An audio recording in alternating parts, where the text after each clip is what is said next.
참으로 좋으신 우리 하나님 아버지 감사합니다. 오늘도 우리 한 사람 한 사람 하나님 이 새벽을 깨워주시며 하나님 우리에게 복을 내려주시기 위하여 이 자리로 인도하시니 참으로 감사합니다. 하나님 때로는 우리가 하나님을 오해할 때가 있고 그래서 하나님 우리 가운데 섭섭한 마음이 들 때 있습니다. 하나님 그럴 때마다 성령께서 우리를 깨우쳐 주사 반드시 하나님께서 우리를 지키시고 인도하시고 나를 향해 오늘도 계획을 가지고 계시며 반드시 우리 가운데 하나님의 뜻을 이루기 원하시는 분이심을 하나님 깨달을 수 있도록 도와주시옵소서. 우리의 무지로 인한 섭섭함이 아니라 우리가 잘 모름에도 불구하고 믿음으로 말미암아 주님을 바라보고 그리하여 오늘도 승리하는 주의 백성으로 세워주시옵소서. 감사드립니다. 예수님의 이름으로 기도드립니다. 아멘. 욥기서 10장 13절부터 22절 말씀으로 주의 말씀을 증거합니다. 우리 다 함께 보시겠습니다. 능력받는 새벽기도, 응답받는 새벽기도, 성령과 함께하는 새벽기도. 할렐루야. 아멘. 우리가 종종 이런 섭섭한 마음이 들 때가 있습니다. 어떤 사람에게 섭섭한 마음이 드는 이유는 그 사람이 나를 오해했거나 혹은 내 말의 의도를 잘 인지하지 못할 때에 우리는 이 섭섭함을 가질 수 있습니다. 지금 이제 내년에 한국 대통령 선거를 위해 각 정당들이 여전히 경선 중에 있는데 서로의 공약을 점검하기도 하고 또 도덕성을 검증하기도 하고 그러다 보니 가족들에 대해서 아무래도 말을 많이 하게 되지요. 그렇다 보니까 후보자들의 말에 대해서 계속 신문에 기사가 올라옵니다. 그러면 그 다음날 그 후보자는 자신의 의도는, 자신의 진의는 그것이 아니었다라고 하면서 자신의 말의 진짜 의미는 이런 것이었다 또 정정 보도를 하기도 하죠. 모 후보가 이럴 바에는 정당을 없애는 것이 좋겠다라는 말을 했다. 거센 역풍을 맞았습니다. 분명히 그 후보는 그럴 의도가 추호도 없었습니다. 단지 정당에 대해서 섭섭한 마음을 그렇게 표현한 것인데 다른 후보들이 의도적으로 그리고 비의도적으로 그 말에 대해서 공격하기 시작했습니다. 서로 오해했기에 후보도 정당에 대해서 섭섭하고 또 정당의 사람들 또한 그 후보자에 대해서 섭섭하기도 하고 또 화를 내기도 한 것 같습니다. 우리도 여러분 종종 그럴 때가 있습니다. 내가 의도하지 않은 말, 분명 그것이 아닌데 잘못 곡해되어서 내 말 때문에 섭섭한 분들도 생기고 또 저는 그런 분들이 혹은 나는 그런 분들이 그런 생각을 한다는 데에 대해서 또 섭섭한 마음이 들 때도 있습니다. 전에 어떤 목사님이 그런 말을 했습니다. 자기가 지금 한 교회에서 사역한 지 20년이 됐는데 아직도 자신의 말을 오해하는 분이 있다고 참 답답하다 이런 말을 이렇게 마음을 좀 토로하신 적이 있습니다. 여러분 그도 그럴 것이 20년이면 참 오랜 기간이죠. 직장 생활도 한 곳에서 20년을 함께하면 서로 눈빛만 마주쳐도 척척 손발이 맞을 수 있는 기간입니다. 시간입니다.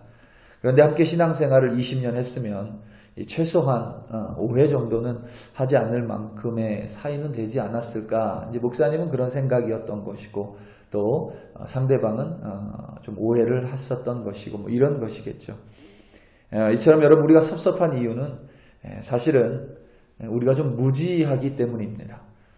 아무리 그 사람을 내가 헤아려 보려고 하고 그리고 또 그 사람이 나를 아무리 헤아려 보려고 해도 내가 헤아릴 수 있는 양은 일정 부분이고 그 사람이 나를 돌아보는 것도 나의 전부가 아니라 일정 부분일 수밖에 없습니다. 그게 우리의 사실은 제한적인 인간의 능력이죠. 인간의 연약함입니다.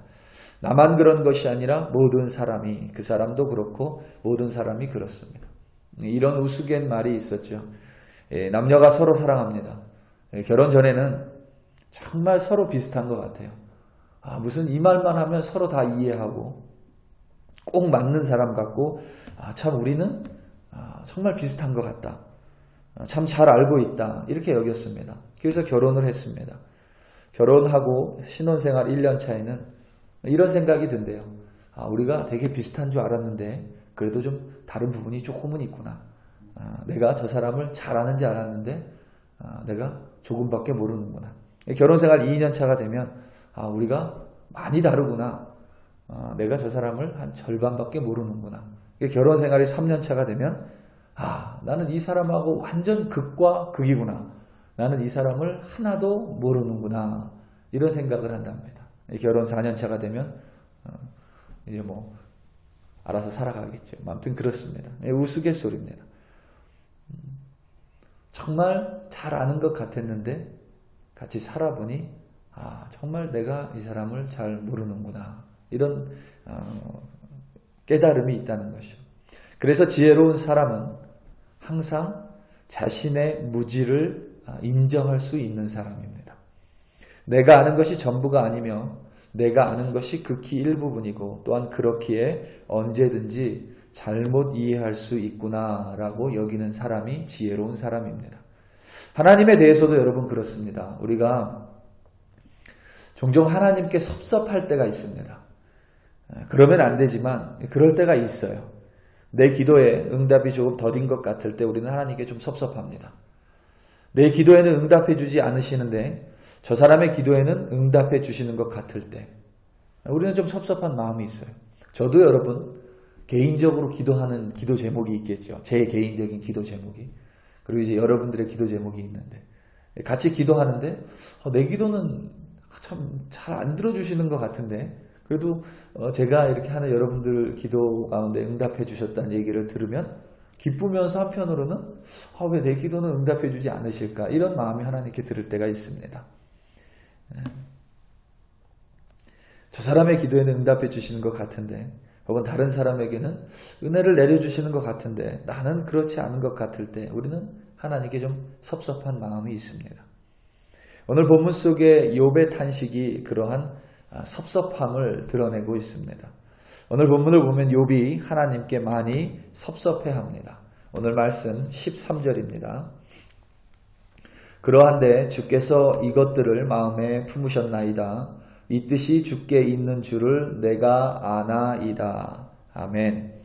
이 말씀에서 이 13절 말씀에서 이것들과 이 뜻이 의미하는 바는 먼저 주님께서 죄인으로 인정하시면 죄의 악을 사하지 않으신다는 것입니다.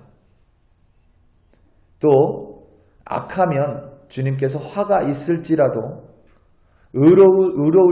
악하면 화가 있을 것이고 의로울지라도 주님께서는 벌하시는 것을 즐기신다는 것입니다. 머리를 높이 들면 주님께서 젊은 사자처럼 사냥하시고 자주자주 사람을 번갈아 가시며 마치 군대가 공격을 하는 것처럼 주님께서 그 사람을 치신다는 것입니다. 여기서 머리를 높이 든다는 것은 교만함을 의미하는 것이 아니라 범죄함이 없는 의로움을 가리키는 것입니다. 그러니까 하나님께서 악인만 벌하시는 것이 아니라 의인도 때로는 아무 이유 없이 치시기를 즐기시고 특히 끊임없이 범죄하지 않는 욥 자신을 하나님께서는 자주자주 마치 군대가 공격을 하는 것처럼 자신을 자주자주 치신다는 외침입니다.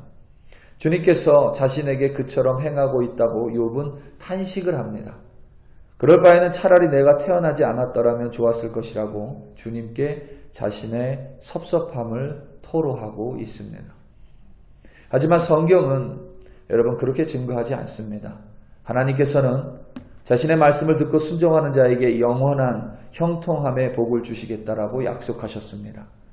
하나님께서 주시는 말씀은 저주의 말씀이 아니라 소망과 희망의 말씀입니다. 하나님께서는 미쁘시사 우리가 죄를 자백하면 우리의 죄를 철저하게 용서해 주신다고 약속하셨습니다.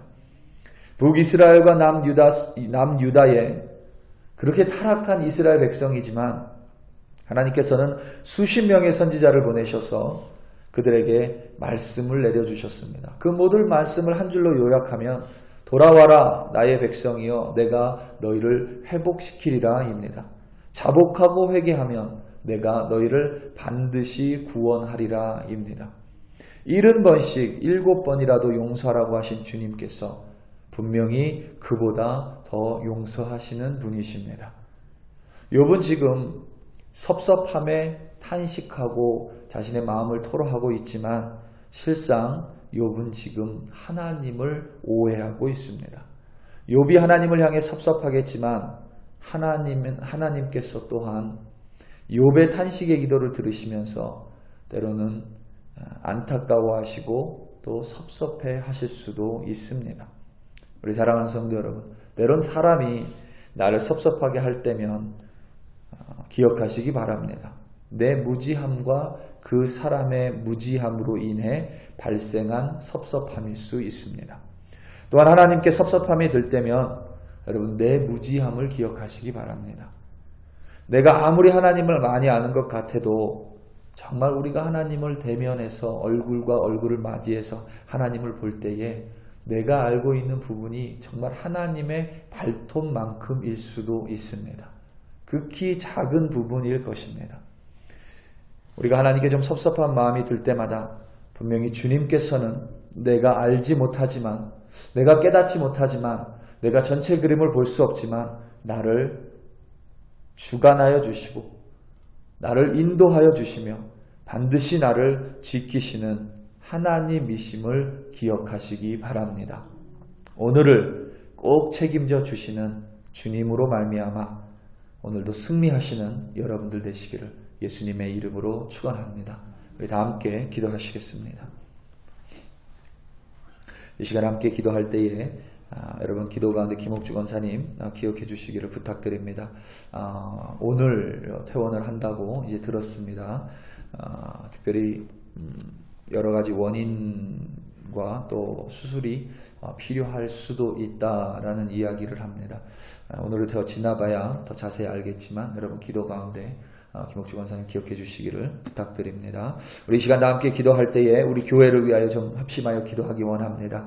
특별히 우리 교회에 몸이 불편하신 분들 여러분 위해서 기도해 주시고 무엇보다 우리 교회 2022년을 나아가는 교회, 더 뛰어가는 교회, 복음 들고 가는 교회, 빛을 비추는 교회, 또 하나님께서 우리의 맡겨주신 자들을 찾아가는 교회, 추수하는 교회, 그러한 정말 하나님의 뜻을 헤아리고 하나님의 나라를 확장하는 교회 되게 해달라고 이 시간 다 함께 주여 한번 부르시고 합심하여 기도합니다. 주여 할렐루야 할렐루야 할렐루야. 하나님 아버지 이 시간 간절한 마음으로 기도합니다. 우리 글로리교회 백성들 하나님 굽어 살펴주시옵소서. 특별히 하나님 우리는 모든 사람이기에 우리는 연약할 수밖에 없고 제한적일 수밖에 없습니다. 그래야 우리는 무지할 수밖에 없는 존재입니다. 하나님 우리가 무지함을 깨달을 때에 하나님을 향해 섭섭함이 아니라 오히려 하나님을 알지 못하고 깨닫지 못하더라도 하나님을 믿음으로 붙들 수 있는 우리들 되게 하여 주시고 하나님 우리가 무지함을 깨달을 때 서로를 향해 섭섭함이 아니라 서로를 더 보듬어주고 서로를 안을 수 있는 우리들이 될 줄로 믿습니다. 그렇게 하나님 우리 함께 연합하여 우리 글로리교회 2022년 하나님이 원하시는 교회 되기 원합니다. 복음 들고 나아가는 교회 되기 원합니다. 어둠 가운데 빛을 비추는 교회 되기 원합니다. 수고하고 무거운 짐진 자들에게 하나님의 복음을 전하는 우리 교회 되기 원합니다. 하나님 심령이 공비한 자들에게 회복의 말씀을 전하는 교회 되기 원합니다. 아직 예수를 모르는 자들에게 예수를 전하는 교회 되기 원합니다. 그렇게 2022년 우리 교회가 주님의 뜻을 이루어가며 주님의 나라를 확장하는 주의 도구로 하나님 사용하여 주시옵소서. 특별히 우리 교회 하나님 몸이 불편한 형제자매들 위하여 기도합니다. 하나님 몸이 불편한 주의 백성들 위하여 기도합니다. 하나님 그들 기억하여 주시옵고 하나님 때로는 섭섭한 마음이 듭니다. 하지만 그 섭섭한 마음보다 믿음을 먼저 세워 하나님께서 반드시 치유하시고 하나님께서 회복시키시며 하나님이 오늘도 책임져 주실 것임을 하나님 믿음의 눈을 들어 바라보고 선포할 때에 하나님 그 기도대로 하나님께서 응답하여 주시옵소서. 이끌어 주시옵소서. 하나님을 믿음의 눈으로 바라보게 하여 주시옵소서. 할렐루야 할렐루야. 하나님 아버지 참으로 감사합니다. 오늘도 하나님을 보는 우리들 되게 하여 주시옵소서. 아멘 할렐루야.